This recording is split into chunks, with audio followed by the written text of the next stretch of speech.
Hey everyone, it's Travis. For those of you who haven't heard yet, the Reckless Play Guild, that is End of Time and Other Bothers, Dungeons and Dragons, and The Lucky Die, and of course Dark Dice. We all got together over the last month and recorded a very fun bonus episode, which you can find on the feed of The Lucky Die.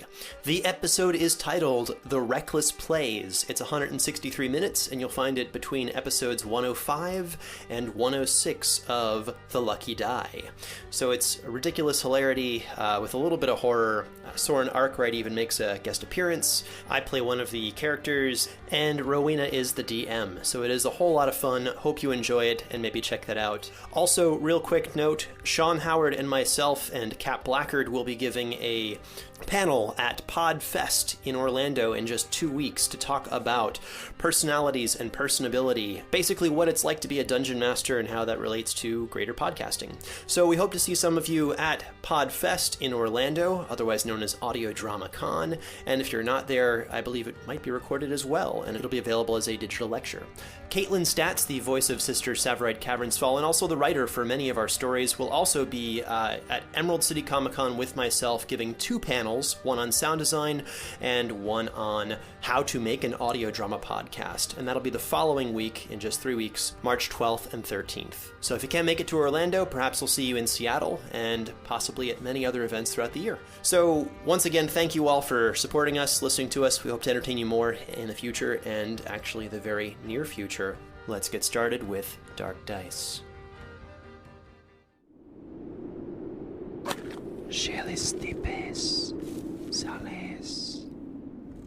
Do you seek him? You have found yourself among those who roll the dark dice. What you are about to hear happened long ago, a story brought back from the edge of oblivion, dutifully transcribed and enhanced orally to better captivate your attention. Previously, the team set off from Ilmater's hope to find the town's missing children. Instead, something else found them. Having survived the ooze-infested cavern, can they endure the trials to come? Will the team's resolve hold up? Will odds roll in their favor? Fear the strangers in your midst. Never play games of fate.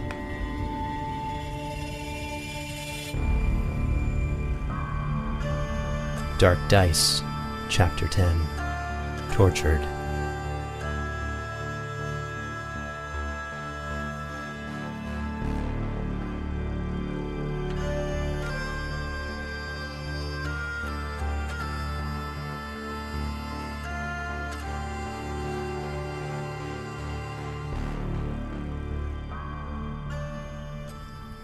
The team continued in a jog down a path through the ooze-infested tunnel for over an hour without slowing.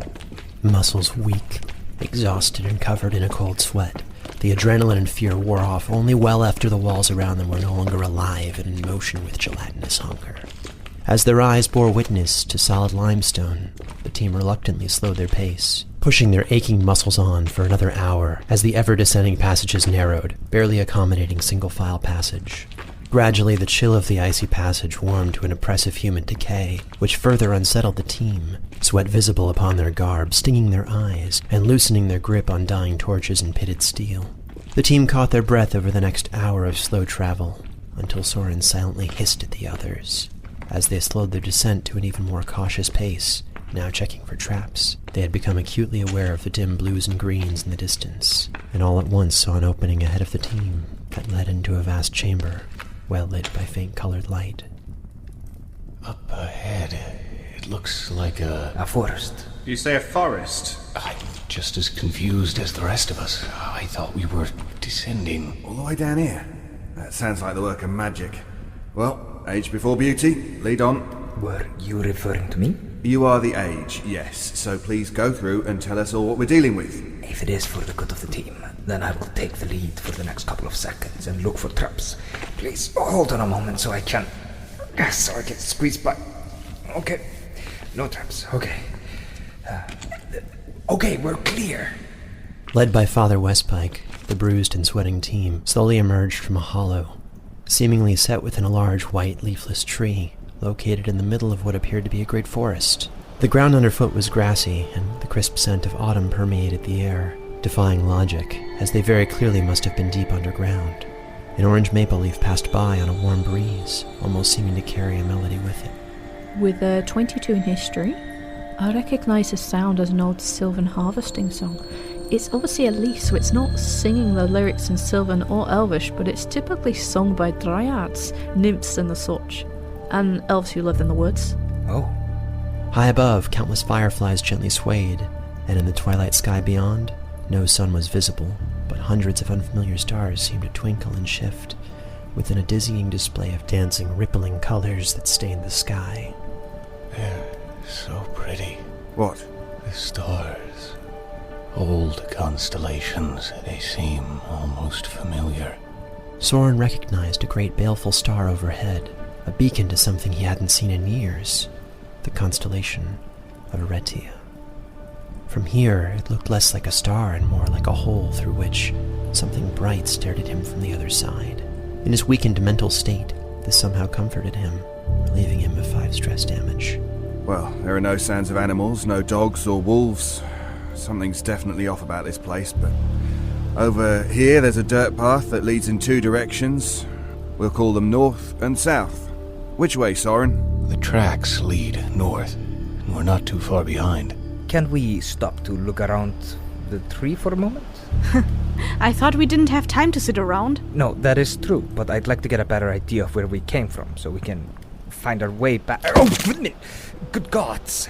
Suddenly a shape dropped from the branches above with a sharp crack. A small figure of a man, a gnome with misshapen face grinning from ear to ear, ended at eye level with Rowena. The gnome's legs had been cut off at the knees, his arms were broken backwards and decaying, and the smaller of his 2 eyes was missing from its sockets. The only thing keeping the gnome suspended at eye level was a bloody noose tied around his neck. As the team stared in shock, startled and unnerved by the mutilated body, Soren calmly walked to it and read from a small scrap of leather paper affixed to the gnome's chest by a dagger. What does it say? A trial of patience awaits you yet. Do you seek him? Are we ever going to say yes? The thing is, we're not seeking him. We're seeking the children he took. So the answer is no, we do not seek you. We seek your price.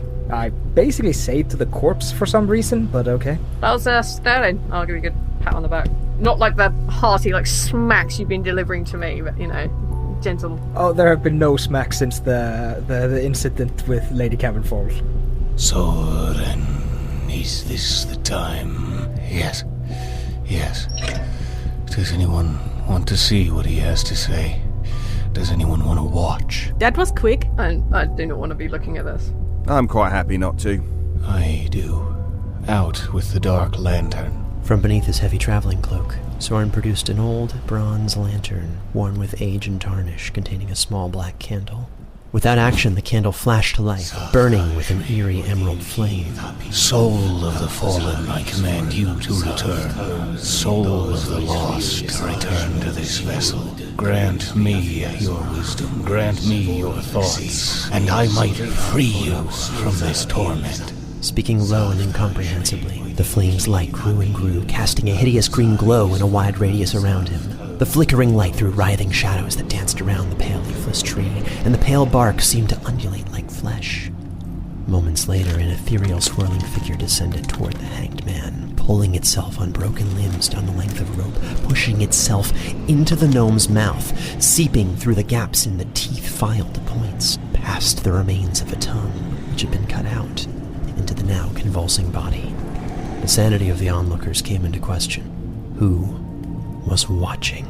Not me. I think basically this, as soon as the thing starts moving or making any kind of sorts of movement, I look away, kind of at the ground. But I'm still listening. Oh, I will watch. Both heroes stared at the corpse with morbid fascination as its jaw popped and began to sing. None who seek shall ever find it. Those who find it cannot live. Welcome to the roving forest. It's found you within its reach. Rejoice, for now you're in its presence. Dance and gasping, oh so free. Try to find it, you will find the hangman's too soon, just like me. Cease your spasms, corpse. Tsavorite. I release you. I've never met one who enjoyed being brought back.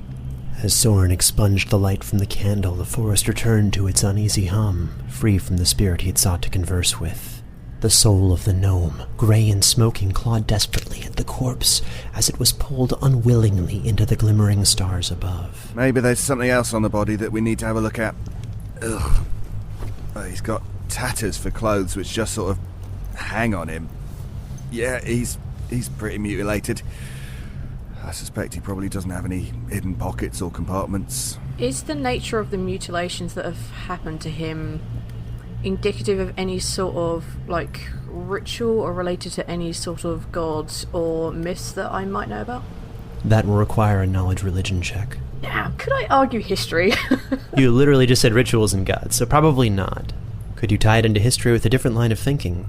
Yeah, I was thinking more like myths and legends. I'm not really a god person. That's more my cuz. That's not my job. Let's go with that, I'll take it. 14? Rowena thought of some information she remembered.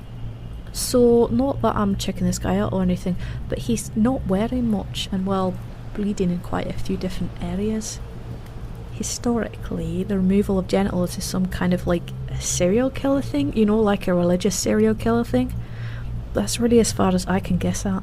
His leg's missing, his arms are fucked, and the other bits have been torn out of his face that I can't really place with anything in particular. Also, I don't actually want to get too close to it anyway, because... Ugh. You think this could have been some kind of a religious murder? I think I'll take a look. Travis, I would like to do religion on the corpse. I got 21. I agree with Rowena, this is most likely religiously motivated. Perhaps we ought to just try and move on. What about that map that I found and gave you? It seemed more decorative than actually useful. It didn't seem like it... Yeah, but didn't it look like it was some kind of forest, like where we are at the moment? Actually, my memory fails me. I'm gonna grab the map and open it again. That's a good plan. Even glancing at the map again required a test of sanity from Father Westpike. Yep, 23. I'll take a few moments to look at it and try to ascertain helpful details. Father Westpike gazed deeply into the map. He initially noted the same conclusions he'd made when he looked at it the first time. A regional map of a great forest that seemed to shift under the rippling twilight above. Letters written in a language he could not read, much less identify. Shifting features that seemed to change as he blinked or shift his focus on different parts of the page. Yet the longer he stared, the more it seemed to draw him in. Its secrets becoming more clear as patterns became visible. He eventually found a place on the map that may have depicted his present location. A large leafless tree with a small blotched figure hung from a noose. One, the northerly direction, seemed to lead through a series of split paths toward a castle, tower, or fortress. The imagery was unclear. The other direction continued to wind south, then bent eastward toward a different set of mountains, which comprised a different set of castles, affixed in place with what looked like spiderwebs. Giant spiderwebs. Many locations were marked on the map with that alien language, and it wasn't until Rowena put a caring hand on his shoulder that Father Westpike noticed he could almost feel himself being pulled deeper and deeper into a trance-like state, almost as if the map itself were pulling him, transporting him somehow toward the place where his finger rested. Rowena, don't scare me like that. I'm sorry, cuz you've been staring at a thing for over 20 minutes now, and we're all kind of getting concerned. Can you help me? I can't read this language, and I think what it says here may be important. Sure, I don't think I speak anything you don't, but I can have a look. Rowena required a sanity saving throw. God damn, you're gonna kill me. 20. Rowena looked at the map for the first time, staring at its crisp, shifting features, the lines seeming to dance and sway in rhythm with the music in her head. Mirroring the strange glow in the stars above, Rowena felt as though the ink itself were alive. As she briefly regained focus enough to stare at those alien characters, she was rudely bumped by Iaus. There! You okay there? I've been calling at you both and you've been unresponsive. No, I can't read it. Maybe try someone else. Pretty sure you speak Infernal, which I don't have. I do speak Infernal, yeah. Me too. And Dwarven, and a variation of the Thieves' Cant, but, Iaus, having seen the map a dozen times, thought of the best lie he could, given the circumstances. And, I would try, but, I don't really feel like it at the moment. Right, sure. I roll up the map. Well, there seems to be two paths we can go. One leading north and more to a single castle by itself. The one that goes more south leads to a castle, and in the drawing it's adorned with spiderwebs. And it's more than one castle, more like fortresses in the mountains. I'm getting a strange feeling from that star. north would seem to be the correct direction. I have no objections. I mean, we don't have anything else to base it off of, but what are you basing it off of? Apart from a really odd-looking star? I just feel like I've known that star all my life. You got any more idea of who you are since you've come here? Well, I've certainly felt better about myself ever since seeing that legless corpse. I'm doing pretty good, but no, Yeah, not that's in not terms disturbing at all. in terms of existential growth. I think I'm in about the same place. There's also a trail of footsteps heading north. Can we go? Yes, we can go. Lead on, Soren. The team left the shadow of the leafless tree and followed the path. The trees which flanked the path on both sides were a multitude of colors, seeming to constantly sway and shift. The wind occasionally picked up patches of leaves, swirling them into various shapes, and for the briefest of moments, the team could almost hear a faint whisper. But in a blink, the wind scattered them again. The first hour was marked by the death of their torchlight, but the flickering lights above never seemed to relent, ceaselessly pulsating with strange and disturbing colors, some of which they had never seen before. With a gust of wind, the team could smell mildew and fresh dirt, the sense of the wild, as they continued past the brightly colored orange and yellow trees. Another hour or so, and a strong breeze pushed towards them, changing the colors of the trees as it blew closer, darkening them. Since no one reacted, the party was hit with a strong gust of sudden wind, as if an exhalation or ripple of powerful magic. But beyond a generally uneasy feeling, the change of color among the trees to darker browns and yellows, there appeared to be no other reverse effects. I'm gonna plant my feet and stop. 15 for perception. Alright, I feel confident that the wind came from the direction that we're headed, further up the path. Weird, right? It almost feels like breathing. Or pressure changes. I've heard of places deep underground where geysers go off regularly, that sort of phenomenon. Yes, but it's still unclear if we're outside, in a forest, or if we're still underground. This place has a sky and stars. It's all a bit confusing. I think we ought to try and be as sneaky as we can. I don't know what's ahead, but that's either breathing or some sort of weird... I don't know, I don't think I can really explain it, but if something is big enough to make the trees move when it breathes, we ought to be bloody careful. I agree that we should be careful, but we do not have all the time in the world anymore. I can sneak quickly enough. Do you want to go ahead, scout for the party? As long as I take someone else with me. I agree. I volunteer. You tried to kill me in those tunnels. I almost forgot about that. I'll go with you. Thank you, right. Do you think that's right, Rowena? Yeah, I'll be fine. I've got this. I trust you to make the right decisions. Oh, that's nice. That's damning with faint praise, isn't it? While that's happening, I'm going to concentrate on these whispers, which is a 17 on perception. Huh. Does anyone else hear that? In the trees? Soren could hear it. A voice coming from the woods. Sorry. That wind sound. Yes. It sounds almost like the trees are trying to apologize. Or warn us of something. Iaus and Rowena, before you scout ahead, would you mind checking out just off the path here with me? Sure. Alright then. I want to say this before you guys go on. I am on my guard around Flygia. Yeah, thank you. Let's try not to lose sight of the road. Follow me. As Soren took his second step from the path, a thick glowing mist enclosed him, obscuring his vision greatly. What in the nine hells? Thick! The mist appeared instantly, rising from the ground itself, or perhaps the roots of the trees. We're all seeing this mist, right? Yeah, thanks for the weather forecast. If he's only 2 steps ahead, I'm just gonna reach out and grab Soren. I'm gonna pull him back onto the path. Oh, how dare you. Oh, if you'd like to wander off in the mist, go right ahead, but I'm not coming after you. Oh, no, I appreciate it. I'll hang back. Well, whatever you got to say, you might want to say it here, because clearly you walking off the path is not a good thing. Yeah, I think we would get fairly instantly lost if we try this. I'm still hearing that whispering, though. What is it you wanted to say? You wanted to say something to us? I just wanted to investigate. I thought I heard somebody, Oh, right. calling my name from the woods, and I just wanted an extra hand. How about this? How about you don't? Good plan. Let's be cautious of the whispering, but I don't think we should leave the path at this point. I think I would agree. There have been plenty of things that have tried to take us away from everything, like, I saw some strange little thing pretending to be my son when we were camped out in those houses, so, yeah. Okay, maybe splitting up's not a good idea. We're just gonna have to hope everyone can sneak really bloody quietly. I don't think we should go off. This is too dangerous. I mean, the mist seems to be dispersing now, but it was really thick for a moment there. I think we should stay together. I mean, I can do things to make everyone a bit more sneaky, but that's about all I've got. Did anyone else notice the way the trees changed color? The trees seem to be changing color, not at regular intervals, but during these breathy moments where the wind comes through. They can change slightly or entirely into different shades. So, as of right now, they're darker greens and purples and blues on the larger trees. Father Westpike, can you give me the map? Yes, here you go. I hand her the map. I am going to look at the map. Rowena's sanity was tested once again.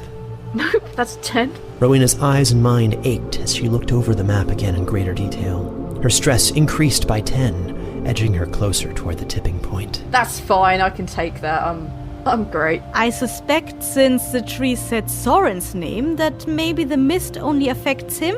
I take a step forward into the forest. No, don't. Poised low to the ground like a runner, Flygia's right foot took a step, as the left remained firmly planted to the path. Yet the mist continued to dissipate slightly. We mustn't. With a visibility of 90 feet, Flygia cautiously took the other foot off the path, edging slightly further. Yet the mist remained where it was, tail twitching. Flygia took 2 more steps, noting the fog's indifference to her progress. I better follow her. Probably, yeah. I know it's not a good idea, but... As Iaus followed Flygia a dozen steps off the path, weapons raised and ready for attack. Both of them were required to make a wisdom saving throw. I'm looking to see whether, when the breathing happens, if the ink shifts, if they're in time. Concentrating her stinging eyes on the map of the forest in front of her, she noticed a sudden shift in the ink in rhythm with the breath of the forest. But as a headache began to form around the left side of her forehead, she could detect more shifts in the ink not in time with this phenomenon. She equated the feeling to watching wet ink move underneath the light of a dying candle. But it wasn't until Father Westpike bumped into her moments later that her concentration on the map was broken. Iaus took a few more steps, trying to keep pace with Flygia, but suddenly found himself no longer in sight of her. Oh, fuck. Nor the rest of the party. Bollocks. Hey, Iaus! Where'd you go? Iaus? He was behind us. I was standing behind him when you... Flygia, walk back towards me and look around the ground. He may have fallen. No, I don't think that. Iaus? Iaus! Did you fall into some kind of trap or hole? Iaus! Perception roll of a 13. Flygia failed to find Innskeep. Visible to all, the brand of the all-shadow on her neck began to singe and give a slight glow, acting up. Some kind of strange magic's afoot. Flygia could not place what was happening, but perhaps it could have been protecting her from something. Iaus! Iaus! As Father Westpike and Rowena left the path toward Flygia, both were required to make wisdom saving throws, and seemingly vanished into the air after a dozen paces. Hello? Hello? Is anyone left? Come over here. See if the fog still comes when you approach the trees. Everybody's been eaten, and you want me to walk into the fog? Well, it's not affecting me. Okay, I'll take a tiptoe. I'll go for it. As Soren tiptoed into the woods, locking eyes with Flygia, he required 2 wisdom saving throws. A 24 and 21. As Flygia watched Soren walk closer, the fog began to creep in again, and all at once he vanished. Flygia was left in the woods alone. As she took a few moments to frantically search for Soren in the mist, she could hear the faint whispers growing in volume, the sounds of echoing glass. The voices called out, speaking only a single name. Flygia. They sing my praises. I go back to the path because obviously there's nothing else I can do. I guess I will meditate on this and try to communicate with the forest for a bit. Meanwhile, the rest of the party now found themselves back at the white leafless tree. Rowena had to call out to Iaus, who had already begun to jog up the path north, and the team regrouped by the shade of the old tree. Well, that's unpleasant. I guess that's why they call it the roaming forest. Well, now we're all here except Flygia, who apparently wasn't teleported for some reason. New plan. Let's just run on the path. We're like 2 hours behind now. We are, but I had a thought while we were traveling the path. We can ask the people question, the ones you bring back with your lantern, right? Sure, that's a good idea. If you don't mind hurting them, yeah. We have 2 paths to take, and we randomly chose one. I want to ask you to bring him back so we can ask him a question. Lantern out. Everyone was required to make a sanity saving throw. I'm walking away. Okay, except you. Yeah, I think I'm going to walk away as well. I'll go hang out with Iaus. Want to play some Rekoy dice? Sure. How much are you willing to lose? Father Westpike and Soren both passed their respective tests of sanity. Okay, for the sake of time, I'm going to do the Shira thing and say the ritual is repeated with the same effect as the last time. And the 2 men both stared into the grinning, lifeless corpse of the gnome with no tongue, no legs, broken arms, and sharpened teeth. Hi again. Can you ask him which one of the 2 paths leads to our destination? If he knows our destination, that is. Why is this called the roaming forest? The roaming forest never sleeps. It travels journeys indiscreet. You roam within, you leave the path. You'll find yourself at gate you last. You'll find yourself back at this place. You'll find yourself back at this gate. And who are you? Pullo is my name. Born out of song and stories named.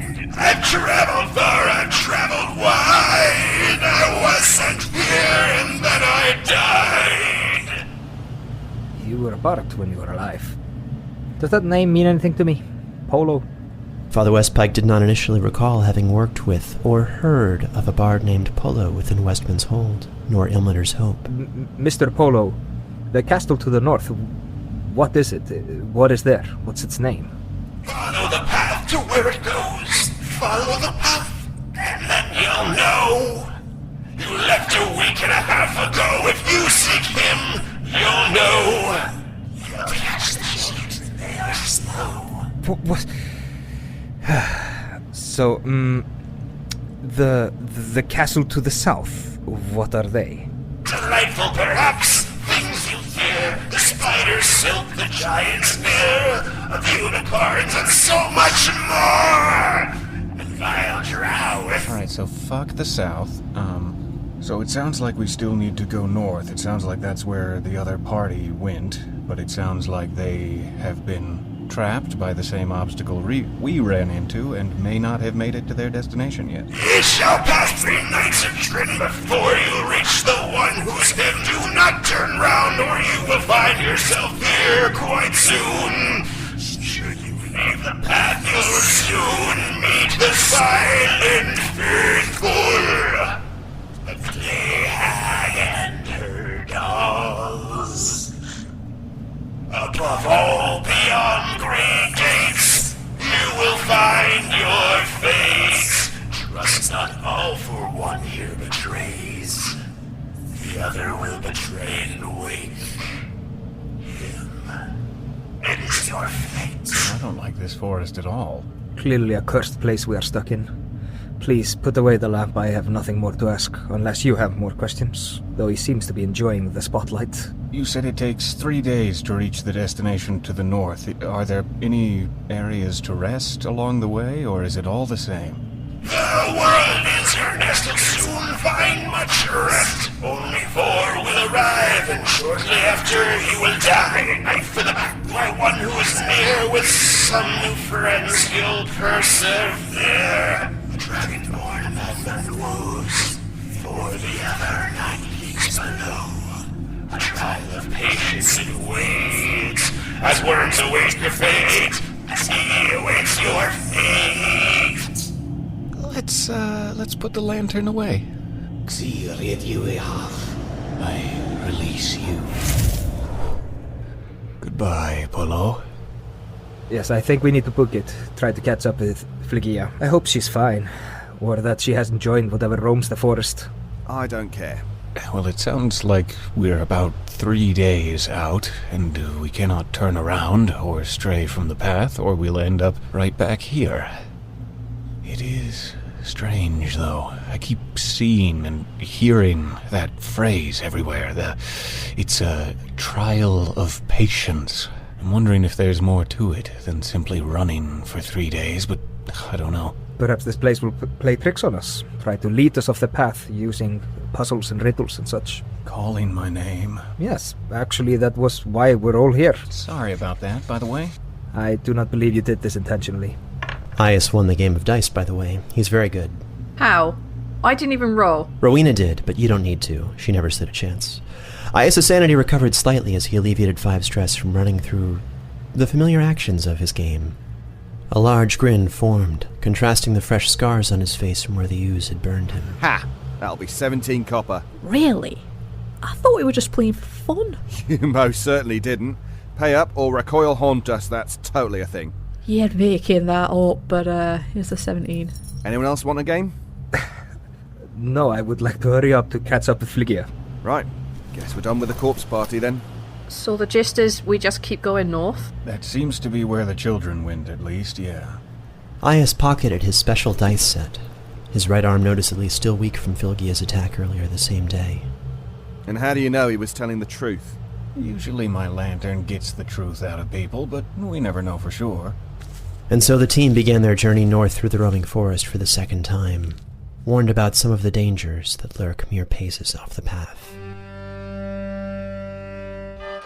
Dark Dice, Chapter 10, Tortured.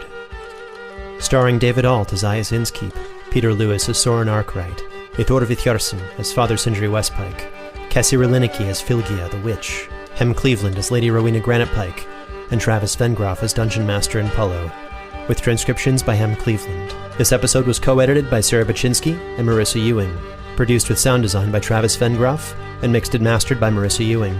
This episode featured music by Travis Vengroff, Sam Boase-Miller, and Stephen Melin.